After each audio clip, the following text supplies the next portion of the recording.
get right into the subject of today. I'd like to congratulate, of course, Okaweri chapter on the amazing strides you have made for the past 3 years. Really exciting to see. And claim me all you want. I'm a pioneering member of Okaweri chapter for today. Okay, and I took your advice. You asked us to get our cup of tea. This is my cup of tea. So let's get started. And I'm standing on existing protocol. I would like to say thank you to everyone who has joined us today, especially NAPI members, our fellows, our distinguished members, and the distinguished executive members that are also on the call. Thank you, really. Today we are discussing on a subject that is very close to my heart, not exactly in this format, but it's really about debating and challenging your knowledge of geoscience and what you do with it. For a lot of times, I actually struggled with the subject of geoscience.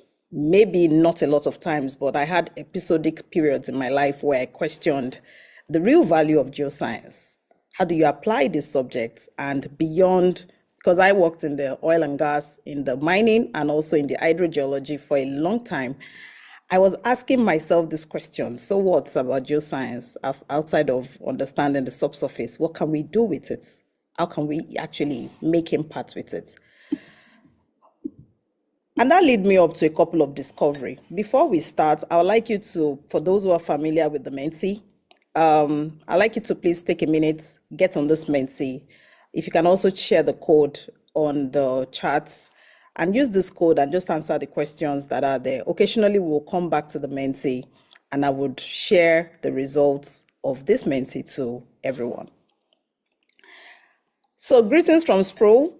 Sproul is a very interesting chapter in my life, and I like to, showcase this organization. Today is my day 29th of working in Sproul, and I can tell you that Sproul is actually a good place to be.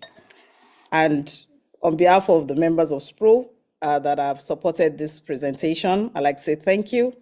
I'm a proud ambassador of Sproul. So just a few information about Sproul and what we do. The vision is to lead the world in energy knowledge. It's a 70-year-old company headquartered in Canada with different branches in Mexico, Netherlands, and Denver.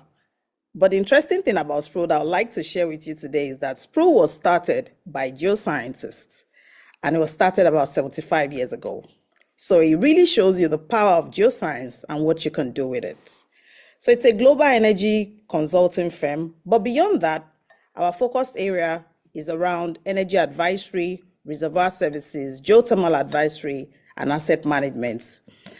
For the Europe, Middle East, and Africa region, we are hoping that we'll bring Sproul to your doorstep, help your organizations, especially when it comes to carbon management and your transaction advisory, as we begin to build sustainable energy development. So that's it about Sproul. I'll get right into my presentation today. Today I'm going to be talking and challenging our mind. So I don't make speeches to just share. I hope that this would also be one of the speech that challenges your mind to think differently about your role as a geoscientist and what you can do with it. My outline is going to follow this trend. I'm going to talk about the bedrock of geoscience. I'm going to talk about the principles that you are aware with. Then we'll go into the understanding of multivariate geoscience and some thoughts, some recommendations on how we can all make lasting impact. I'll talk a bit, of course, because we are in the space of transition, but I'm taking the detour from just focusing on the energy transition to also challenge our mind about the technology transition that we are seeing. And I have a poster that I'm just going to leave on the slide. I won't talk through it, but it's to help you to see your life or maybe your professional life and your professional opportunities in the future. And conversations like this are important because a lot of current happenings makes us to challenge, is there a future in geoscience? So my first question to you, before we get into it is, have you ever thought about what really killed the dinosaurs? And you can also use the chart to share your thoughts. What killed the dinosaurs? The dinosaurs are an integral part of a geoscientist's life. We know it. I mean, a lot of people don't even know that we know it, but we know it because it serves a very strategic area in our geological time scale. And I'm going to get to it. So while you're thinking about what really killed the dinosaurs, there have been various hypotheses about what killed the dinosaurs. I mean, they are countless. Some people, yeah, I mean, I'm not even going to let the cat out of the bag, but I want you to challenge your mind and really ask yourself what killed the dinosaurs. But while you're thinking about what really killed the dinosaurs, I also want to ask you, excuse me, who are the people investigating what really killed the dinosaurs? You can make your responses known on the chat as well. But clear to the people who are challenging or who are investigating what killed the dinosaurs are the geoscientists, not the archaeologists, not historians. It is us geoscientists. Now think back. Dinosaurs have been gone for 66 million years. And the geoscientists who existed 66 million years ago and exist till today, you and I, our job remains intact because our understanding of the subsurface is not so much of just finding natural resources, it's also helping the world to build and to progress through all the various transition. So this is what I call the bedrock. So when I was being introduced, and I can't apologize for this, but I'm going to be sharing two interesting facts in the Bible that has shaped my understanding of geoscience. When we're growing up, one of the things we read, or the common vocations in the Bible were shepherd, were, farmers, and so on and so forth. But there is a part of the Bible that actually talks about geoscientists. So that's why I'm putting it up to you, in case you have never read it. So it's in the book of Job, and it says, "Miner explores the deepest darkness. We search the depths of the earth, and we dig for rocks in the darkness." I like to put myself in this way, and to also explore the deepest darkness, and I search for the depth of the earth, and I dig for rock in the darkness. This is our core calling as geoscientists. The picture above is actually to stir your mind. The basic amenities of the world started with food, shelter, and clothing. I mean, if you ask a Gen Z now, they'll tell you is a laptop, is a power source, and data. But basic amenities still remains food, shelter, and clothing. And over the years, geoscientists have challenged the status quo, first by establishing the opportunities for creating energy from basic minerals, natural minerals that exist in the earth. But beyond that, we begin to even question, beyond our basic amenities, what luxury can we share with the world? And you see miners who dig for various good stones, precious stones, enabling our world, driving economical value, and creating sustenance. My second picture shows you the importance of the early challenge that the geoscientists conquered. And what does that translated to? What does that translate to? That translated to, now us building families, having clothing, having shelter, ensuring that food exists, etc., etc.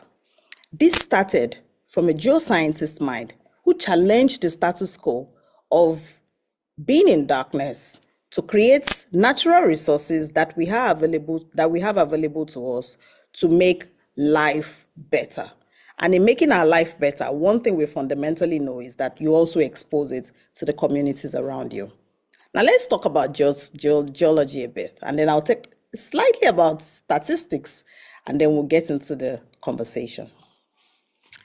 Every geoscientist in the world knows this: the law of uniformitarianism, a very simple concept that I have applied in every area of life, especially in my professional, and I've found the strong basis in solving problems in challenging status quo.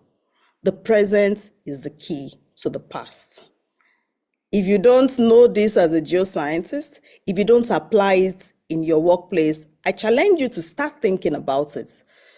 This simple principle can be applied in every area of your life. You get to work. The present is the key to the past. What you see today tells us about the past, but importantly, it also gives us opportunity to forecast into the future. So you don't discard data that you have, that you are exposed to, but you make, number one, inferences about the past and you forecast into the future. The geological timescale, oftentimes we look at it from a perspective of, I have to cram all of this Cenozoic, Paleozoic, Cretaceous, Jurassic, Triassic. But there's so much of wisdom hidden in this. It starts first with you understanding that for each of the time zones, something happened. And those things that happened, they actually changed the way humans lived. And the geologists remain the custodian of this knowledge. So as much knowledge that you have, what are you doing with it? The geoscientist in you is for you to expose all these various understanding and apply it in the various roles that you get to live and occupy in. The second principles, I call these principles because it's a combination of about 5 of the other principles that we know, or 4. So the first one is law of superposition. The younger rocks are always on top of the older rocks. It's the same way with life. The younger person would always learn from the older ones. Are we tapping into mentoring from the geoscientist point of view? Are you reading about, historical data, structural happenings that happened prior to us being here to solve problem? It's also the same application for original horizontality. Everything starts as a flat. Everything starts in layers. The same on laws of cross-cutting relationship. And the interesting thing about geoscience, and I'll get to it in a bit, is that for every subject of geoscience, you have to apply all of these principles. There isn't any that does not respect these basic principles. So the multivariate of geoscience is being able to understand the fundamental independent variable, which is our understanding of the earth. I've had several conversations with fellows in NAPE, and I've told them, I think geology is misnamed. I think the right name should be natural resource management. But hopefully, maybe my aspiration will get the voice of reasoning very soon. The other two that are not here are law of fauna succession and law of lateral continuity, law of inclusion, and law of fauna succession. Some people call it fossil succession. But these principles, I have found it working across the 3 areas of geoscience, in my case, and I know that some people have explored even further areas: mining, hydro, oil and gas, and now carbon management. The principles still hold true. What are the other geo-concepts that geologists must unearth and utilize in their work? The first one is uncertainty quantification. There's always the word that if you put 2 geoscientists in a room, they would never agree. But that's not a bad thing, because what it means is that it opens up uncertainty and it helps us to understand that a result can either be a yes or a no. So a subject that does not teach absolutism is a good subject in that it shows us the possible wide range of results that we may have. As geoscientists, we also understudy risk and mitigation. I don't know what level people go to field work now. You'd have to do some risk and mitigation. Do you apply risk and mitigation even as a data scientist, whatever detour you have made as a geoscientist? These concepts hold true. It is also about probabilistic assessments. When you have your results, when you have evaluated your risk, and you have preferred mitigation opportunities, when you give the results, you must show it from a probability perspective, so that whatever results you have a counter strategy in place. So think about mineral development. Think about oil and gas developments. Think about even the renewables. Every of these discipline utilizes these geo concepts. So the multivariation of geology or geoscience or natural resource management, as we may call it, makes us to understand that there is the principles that we must build up and we must utilize in the various aspects of geoscience we find ourselves. My second image shows you something that is, I'll call a spatial distribution of data. It's really to charge your mind around the geoscience that we have. What is the fundamental thing that we have at our fingertip? So you're going to excuse this lightning. This is my daughter's handwork. I have no excuse for it. It's part of the technology transition that we are talking about. But back to the subject. So I use this to show that the geoscience have a couple of things that are at fingertip. Number one is our understanding of the subsurface. Number two is the data it brings. So on one hand, we understand the principles. On another hand, we have a lot of data. So I'm going to talk about this multivariate geoscientist from three perspectives: the subject of it, the data and the scale, and then the impact that we can make. Geoscience is a subject. It is not a discipline. A discipline is something that is taught, or a branch of knowledge that is taught academically. A subject is something that keeps evolving, that keeps challenging our mind and makes sure knowledge is applied. So your knowledge of geoscience is not because you studied a discipline. It's not a course you studied in school. It's a subject you keep exploring.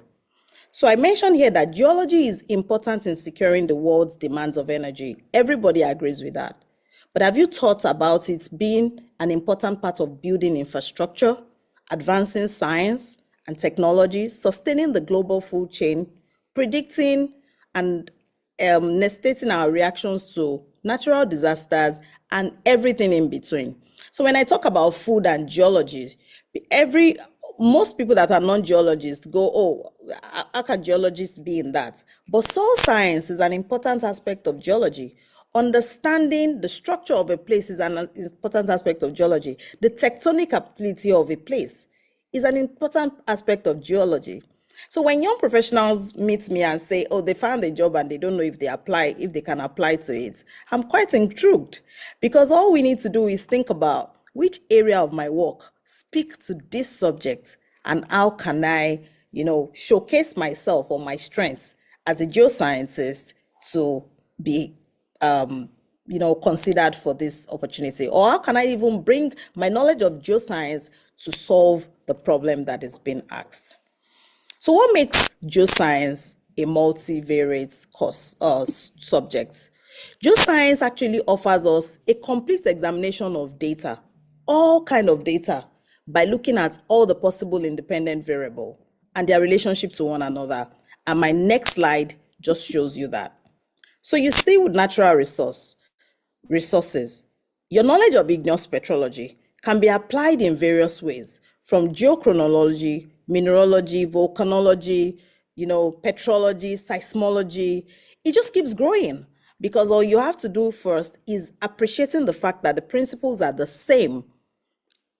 The dependent variable is your knowledge. The independent variables, or the multiple variables, are how you can apply it. So think of geology at the core of what you do, and the various knowledge you have and how you can apply it to solve problem.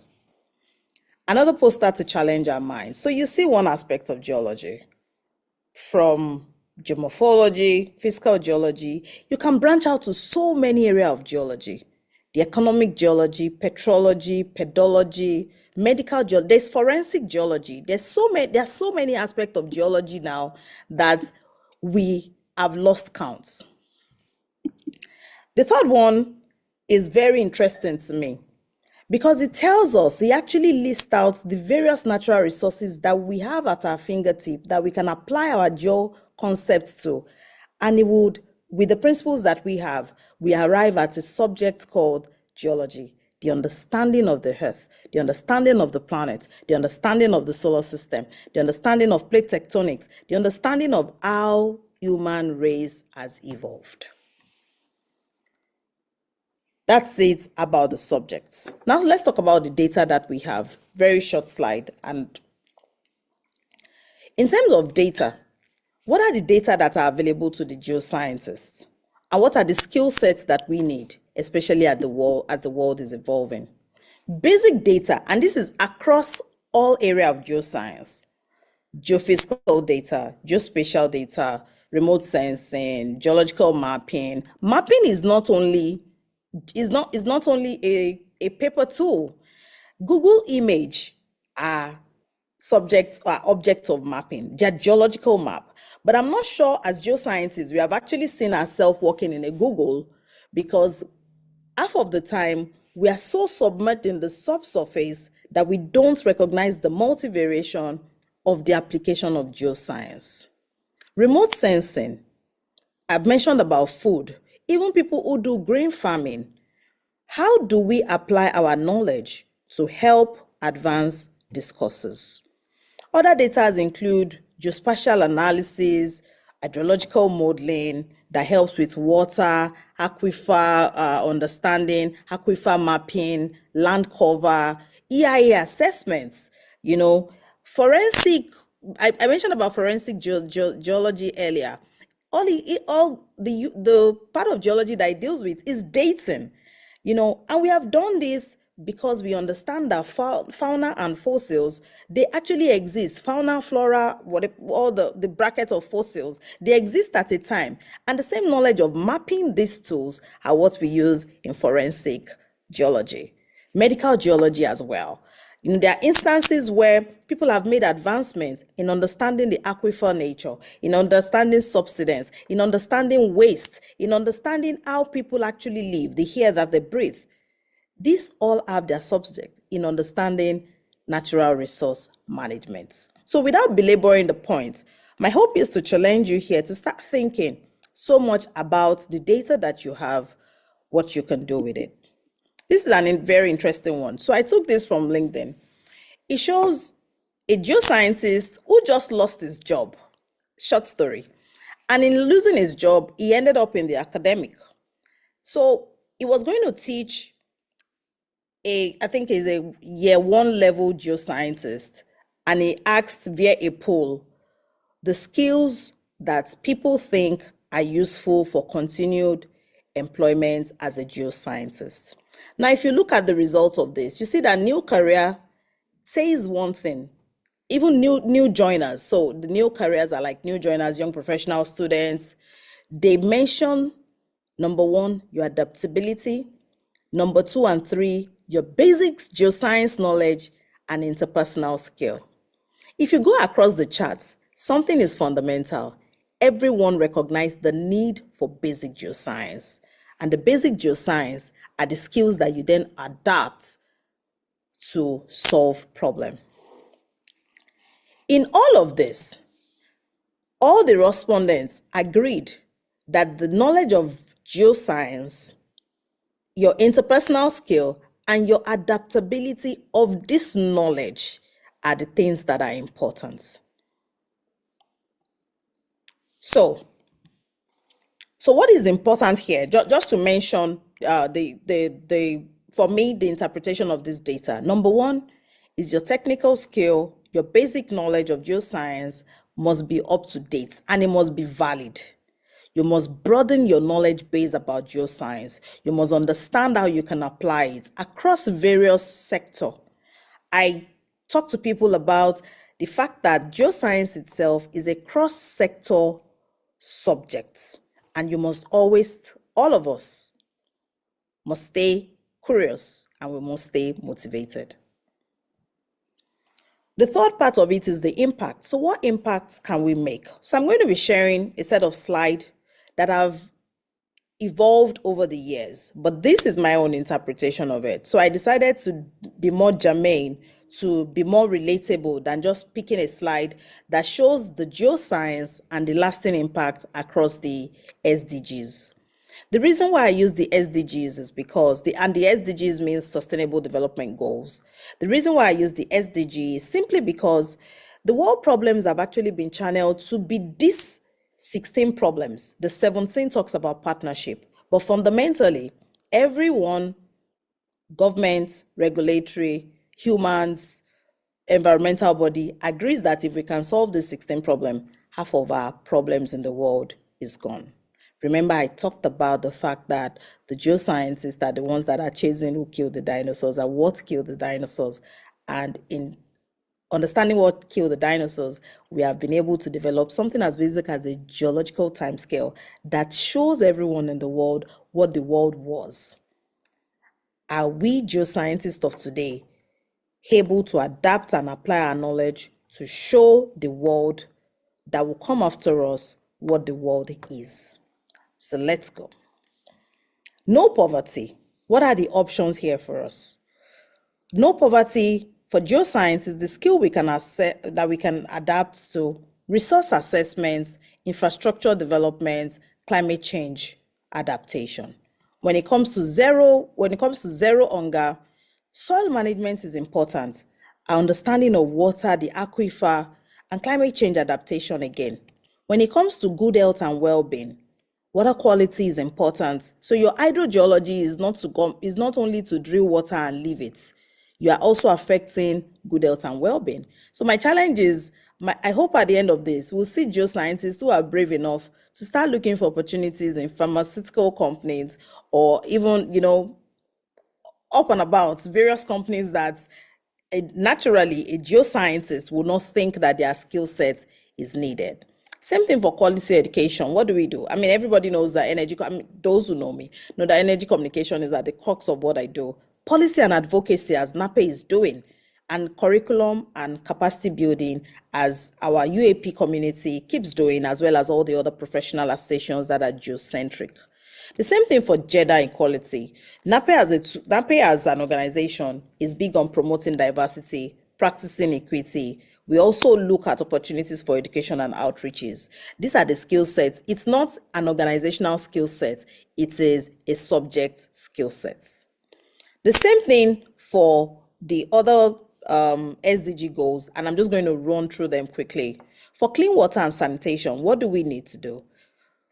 Aquifer mapping, water quality monitoring. For affordable and clean energy, carbon management, sustainable oil and gas, renewable energy development, hydroelectric power, renewable powers, alternative energy, even sustainability as a subject, and energy efficiency. For decent work and growth, I mean, the lists are endless. So I'm just going to go through it and hope that you have the patience to see yourself across these SDG goals and how your skill sets that you have can actually make lasting impacts. For industry and innovation, geotechnical engineering, extractive industries, resource exploitation and exploration, think about even the evolution of renewable or alternative energy, low carbon sources. Number one, gas is going to be a part of it. Lithium is a part of it. Everything that is alternative or renewable energy has its roots in minerals exploration. Same thing for reduced inequalities, inclusive planning, environmental justice, ensuring that the data that we use is transparent. One of the services we offer as Pro is something called expert witness. And what we do with expert witnesses is ensuring that the two parties, maybe there are two warring parties, we take their data and we ensure that our representation of the data is transparent enough that justice can be made. So it's a geology concept. It's not an organizational concept. Same thing for sustainable cities and communities, urban planning, natural hazard assessment, water and waste management, and so on and so forth. I mean, these lists are endless. This is my attempt to, share and expose our mind to the possibilities of geology. Resource management, disposal sites assessments, contamination monitoring when it comes to responsible consumption and production. And this is not only for energy companies or hydro companies or companies that have been skilled to be geological oriented. This is SDG problem solving. For climate action, we have the list that I've also put up. Carbon management, everyone is talking about CCUS, carbon capture, sequestration, utilization, storage. These are the things that the world has agreed will change the world. The geoscience is fundamentally in the midst of this problem solving. How do we map hazard? How do we ensure that our carbon energy systems, they get lower? Climate risk and assessments, research and assessments. How do we help our policy that are being churned out to ensure that results are gotten from the implementations of these various actions? Same thing about life below water. Your knowledge of marine resources, ocean exploration, marine conservation, coastal zone management, pollution monitoring will help us to reduce the rate at which the species under the water are going extinct. The same thing for life on land, habitat restoration, land use planning, etc., etc. I'm just going to run along very quickly. I've talked about how geoscience, when I gave the example of our expert service, services at expert witness services at SPRO, it also helps with conflict resolution. It helps with scientific evidence for the rule of law, knowledge sharing for decision making. And in all of it, if you remember the chart that I showed you from the poll from various people, adaptation was a key. Our knowledge, our interpersonal skill was also very crucial. So collaboration and networking, data sharing, public engagement and outreach, and the fact that we need to keep telling people about geoscience and the multivariation of it. Okay, so without belaboring the point, now let's go to energy and technology realities. Everyone talks about energy transition, so I decided to, relax on that and talk about technology transition and how it relates to energy transition. A lot of things are going to change in our world. Artificial intelligence is going to challenge how we think. It's already challenging how we think. But in relation to how we speak and how we solve problems as geoscientists, we must be able to harness the power of these 5 big technology realities that is right here with us.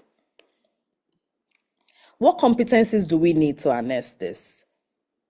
Very important for now is our understanding of lower carbon fuel. Networking and leadership is going to help. Project management, scientific thinking, geoscientific thinking, and data skill. So I guess the question on a lot of people's mind will be, what's the difference between scientific thinking and geoscientific thinking?